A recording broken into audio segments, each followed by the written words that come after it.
मुझे हर एक कार, बस, ट्रक, हर एक की चेकिंग चाहिए। कोई भी गाड़ी बिना आगे चेकिंग के नहीं जानी चाहिए। हाँ।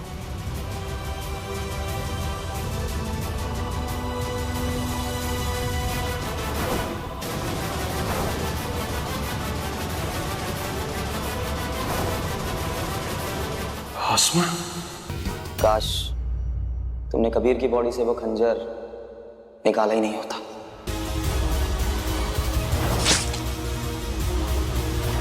इसे कैसे पता कि मैंने कबीर की बॉडी से खंजर निकाला था? लेकिन किसी ने तुम्हारी फोटो खींच ली, तो जाहिर सी बात है कि वो फोटो को तुम्हारे अगेंस्ट यूज तो करेगा।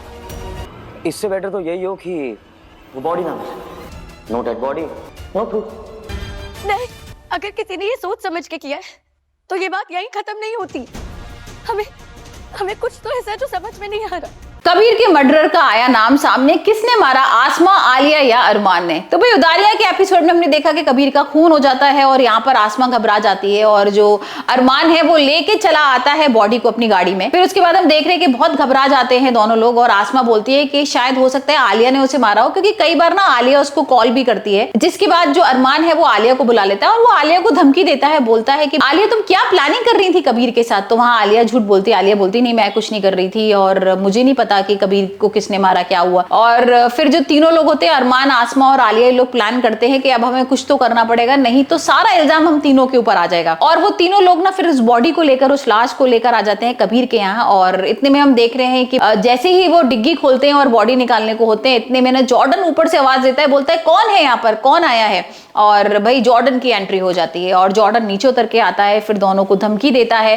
पहले तो अरमान आसमा को धमकी देता है, फिर आलिया को भी देता है। तो हो सकता है जो आलिया है नहीं जानती हो जॉर्डन को, और ये भी हो सकता है कि भाई जॉर्डन के साथ उसने हाथ मिलाया हो। वैसे आपको क्या लग रहा है? आप में कमेंट से बताइए कि जॉर्डन भाई क्या आलिया के कहने से आया है या जॉर्डन की कहां से एंट्री होती है? क्योंकि अचानक से कबीर का खून हो जाना और जॉर्डन का आ जाना, तो ये तो सब हो सकता है ना कि आलिया ने ही प्लान किया हो। हमने देखा था ना आसमा ने किस तरीके से उसको चैलेंज किया था, उसको बोला था कि तेरे और अरमान के बीच में अगर कुछ चल रहा है, कुछ अफेयर है, तो मुझे प्रूफ करके बता।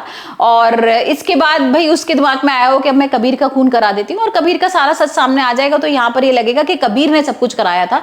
लेकिन यहाँ पर तो भाई जॉर्डन की एंट्री हो जाती है। एक सीन में हम ये भी देखेंगे जॉर्डन और अरमान की फाइटिंग भी हो रही है, दोनों एक दूसरे से हाथापाई भी कर रहे हैं। तो अब देखने लायक होगा दारियां, क्योंकि अब तक तो ना बहुत सिंपल सी स्टोरी आ रही थी कि आलिया है, आसमा है और इन लोगों में प्यार हो जाता है और यहाँ पर फिर आलिया बीच में आ जाती है, फिर आसमा आ जाता है। लेकिन अब भाई कबीर का खून हो गया है और अब जॉर्डन की एंट्री हो रही है। तो अब देखते हैं कि जॉर्डन किस किस को ब्लैकमेल करता है और क्या पुलिस गिरफ्तार कर लेगी अरमान और आसमा को।